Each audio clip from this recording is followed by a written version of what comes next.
Most people hear "Don't Stop Believin" and think of hope, but almost no one knows the man who wrote it was carrying trauma, pressure, and secrets he never revealed during Journey's glory years. Jonathan Cain looked like the calm force behind the band's biggest hits. Yet behind the keyboards, he was fighting battles that started long before he ever joined Journey. This is the story he never told, and the struggle hidden inside their biggest songs. The fire that never left him. Before Jonathan Cain ever stepped on stage with Journey, his life was already marked by tragedy so intense that it followed him into adulthood. He was just 8 years old when he found himself trapped inside the Our Lady of the Angels school fire in Chicago, a disaster that killed 92 children and 3 nuns, one of the deadliest school fires in American history. Cain survived, but most of his classmates didn't. Newspaper records from 1958 list him under his birth name, Jonathan Friga, one of the children who made it out while so many others didn't. In later interviews and in his memoir, Cain described how the fire shaped him, not just as a musician, but as a person. He remembered the chaos, the screams, and the smoke filling the hallways. He talked about the confusion of wondering why he lived when so many others were lost. It's the kind of childhood trauma that leaves a permanent scar, and Cain has never denied how deeply it changed him. That grief stayed with him for years, coloring the way he saw the world and the way he wrote music. But the turning point came not in tragedy, but in something his father told him years later. Something simple, almost casual, but powerful enough to echo across Cain's entire career. When he was struggling in Los Angeles, trying to survive as a musician and thinking about giving up, his father told him, "Don't stop believing." Cain kept that line in the back of his mind for years. And when he finally joined Journey and began writing with Steve Perry and Neil Schon, those 3 words, born from childhood tragedy and a father's encouragement, became the emotional core of the band's most iconic anthem. But even as "Don't Stop Believin" soared to stadium heights, the trauma behind the phrase never fully disappeared. And this was only the beginning of the internal battles he was carrying, because the next struggle would hit him the moment he walked into Journey's world. The pressure of replacing a legend. When Jonathan Cain walked into Journey's rehearsal room in 1980, he wasn't entering just any rock band. He was stepping into a machine already roaring at full power. Journey had just come off massive success with Infinity, Evolution, and Departure. They were filling arenas, selling millions of records, and had one of the most distinct sounds in rock. Fans already had a deep connection with the group's chemistry, especially with founding keyboardist Greg Rowley, whose playing helped define the band's earliest albums. So, when Rowley decided to leave, the band didn't just need a replacement, they needed someone who could carry the sound forward without breaking what made Journey special. That pressure fell directly onto Jonathan Cain, and even though he was coming from the Babies, where he'd already proven his songwriting talent, Journey was an entirely different world. He wasn't being asked to join a band that was trying to become big. He was joining a band that already was big, with fans who didn't want anything to change. Cain felt the weight immediately. The band was tight, competitive, and already locked into a creative rhythm built over years. He later described those early days as trying to fit into a family where everyone already knew each other's secrets. The stakes were high. If he didn't click musically, the entire momentum of the band could collapse. But instead of shrinking under the pressure, Cain pushed harder. On the very first album he recorded with Journey, Escape, 1981, he didn't just fit in. He co-wrote Who's Crying Now, Open Arms, and Don't Stop Believin' with Steve Perry and Neil Schon. 3 of the biggest hits of the band's entire career came from the newcomer who had no guarantee the fans would even accept him. Still, even as the world celebrated Journey's new era, Cain privately questioned whether he truly belonged. He was the new guy in a legendary band, replacing a foundational member, and writing hits that would follow him for the rest of his life. Success didn't erase the pressure, it amplified it, and that pressure only grew stronger when he wrote one of rock's most emotional love songs, in less than half an hour.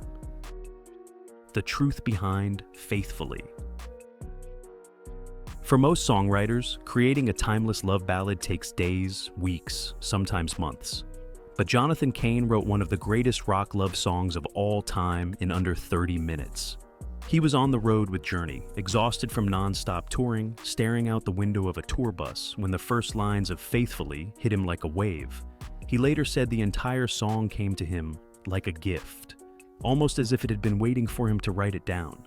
But behind its soaring melody and poetic promises was something far heavier: fear. Cain wasn't writing about a perfect love story. He was writing about the reality of being a touring musician. The distance, the loneliness, and the gnawing worry that the road would eventually destroy the life he had at home. At the time, he was married to singer Tanae McClure, and despite the whirlwind of success surrounding Journey, he felt the quiet strain of being away from her for months at a time. When people hear the line, "I'm forever yours, faithfully," they hear devotion. Cain heard uncertainty. He admitted years later that he created the song to reassure both himself and his wife that life on the road wouldn't pull them apart. The irony, of course, is that the marriage didn't survive the rock star lifestyle he was writing about. The very pressures he tried to soothe in Faithfully eventually pushed the relationship past its limits. The song became an anthem for millions of couples, but it couldn't save the one it was written for. And professional success didn't make the emotional weight any lighter. Faithfully exploded, instantly becoming one of Journey's defining songs. It's been used at weddings, in films, and in stadiums around the world. Steve Perry once said, "Cain handed him a song every singer dreams of singing."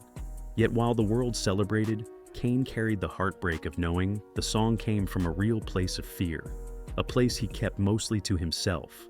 But Faithfully did more than expose the cracks in his personal life. It also revealed something deeper happening within Journey itself. Because behind the band's biggest hits, another storm was already brewing. One that would pit creativity, ego, and vision against each other. And that storm had a name: Steve Perry. The creative chemistry and the quiet clashes. From the outside, Jonathan Cain and Steve Perry looked like a dream team. Two writers at the height of their powers, crafting one hit after another. Their chemistry was undeniable.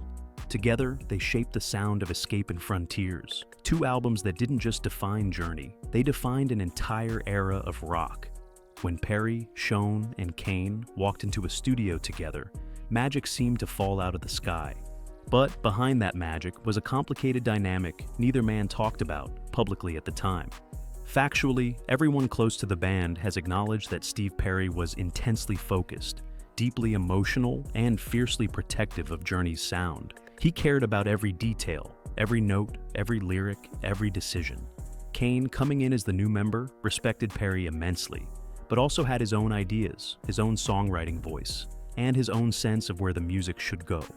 During the making of the Frontiers album, the tension became clearer. The band had recorded several tracks that management and label executives believed could be major singles, songs like Only the Young and Ask the Lonely. But at the last moment, they were removed from the album, replaced with tracks that Perry felt fit the emotional direction he wanted. This wasn't a public fight, but it created frustration within the band, especially among members who believed Journey needed the strongest radio hits to stay competitive. Cain wasn't openly combative, but he felt the push and pull of working alongside a singer whose voice could elevate a song, and who also had final approval on what made it to the record. He once said that working with Perry was like working with a perfectionist who felt everything. Their partnership produced masterpieces, but it demanded emotional energy that often left both men drained. And even though they rarely clashed in front of others, the tension was there, quiet, constant, and growing. It was the pressure of collaboration mixed with the fear of losing control. The pressure of knowing one wrong call could fracture the delicate balance that kept Journey at the top.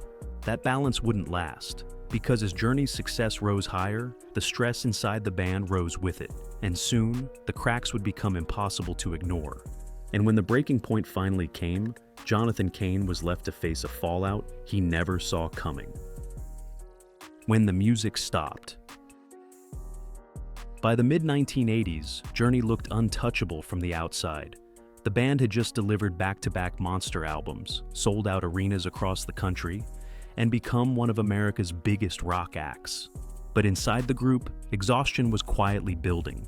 Endless touring, creative disagreements, and the pressure to keep writing hits had taken their toll. And Jonathan Cain felt it more than most.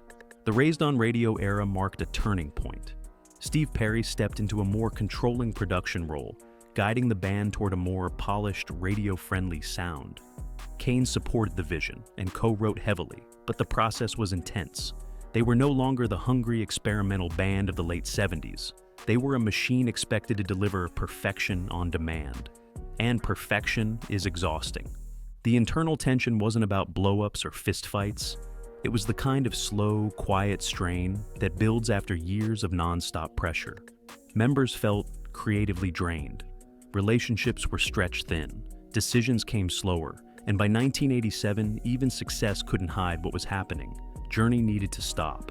When the band finally went on hiatus, the world saw it as the natural pause of a group that had been working non-stop for nearly a decade. But Jonathan Cain experienced it differently. For him, Journey wasn't just a job.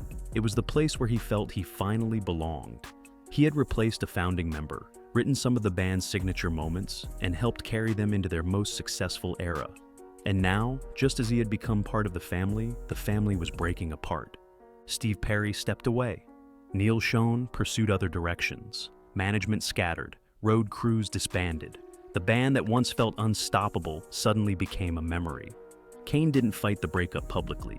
He rarely fought anything publicly, but the silence hit him harder than fans realized.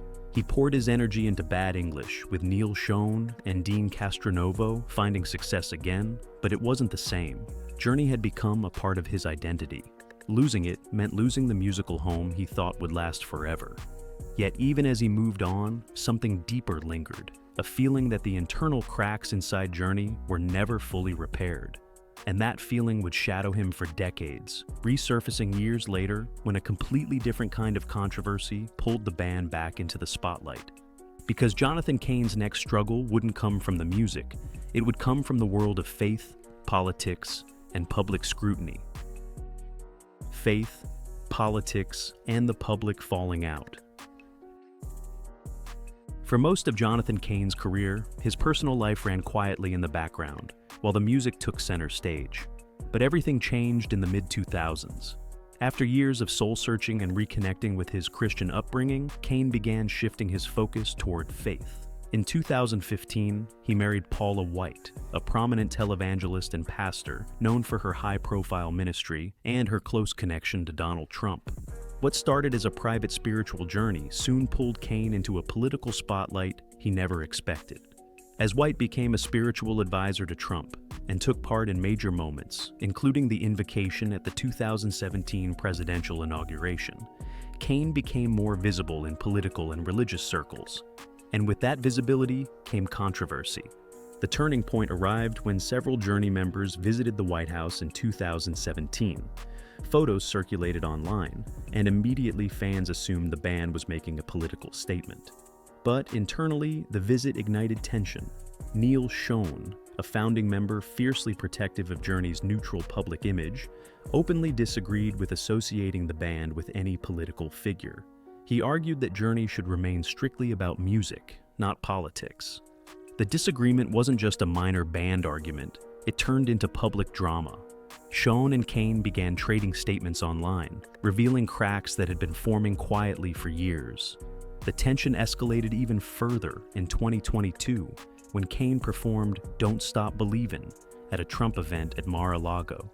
Schon's legal team responded with a cease and desist letter, arguing that the song, co-written by Schon, Perry, and Cain, should not be used to promote political causes. Fans watched as headlines rolled out, lawsuits were filed, and the private dynamics of Journey suddenly became front-page news. What had once been a band known for emotional anthems was now being pulled into a whirlwind of political and personal conflict. And in the middle of it all was Jonathan Cain, a man torn between his musical legacy, his spiritual commitments, and a band that feared being dragged into controversy. The quiet stability he once enjoyed in Journey was gone, and for the first time, his internal struggles, ones he had kept private for decades, were unfolding in public view. But even after the lawsuits, the feuds, and the headlines, there was still one battle Cain was fighting quietly. The battle to define who he really was behind all the hits. The man behind the hits. Behind the stadium anthems and the global fame, Jonathan Cain was never the larger-than-life rock star people imagined. He was a man shaped by tragedy, driven by faith, and constantly trying to reconcile the different pieces of his identity. And as the years passed, he began to open up about the struggle he carried through Journey's biggest moments. In his memoir, Cain revealed that despite writing some of the most uplifting songs in rock history, he often battled insecurity and doubt. The fire he survived as a child left him with a sense of purpose, but also a sense of fragility. Success didn't erase that. In many ways, it intensified it. Every hit raised the expectation for the next one. Every tour demanded more energy, more creativity, more emotional investment.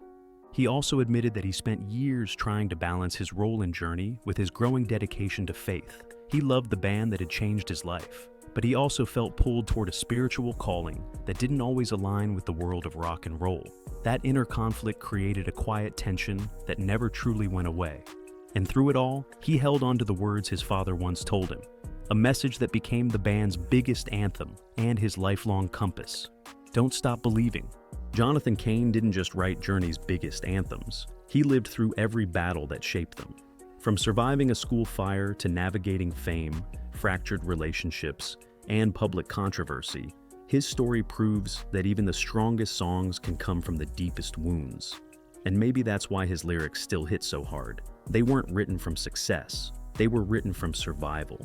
If you want more untold stories from the legends behind the music, make sure you hit that subscribe button and join us for the next chapter. Because behind every great hit, there's always a story the world has never heard.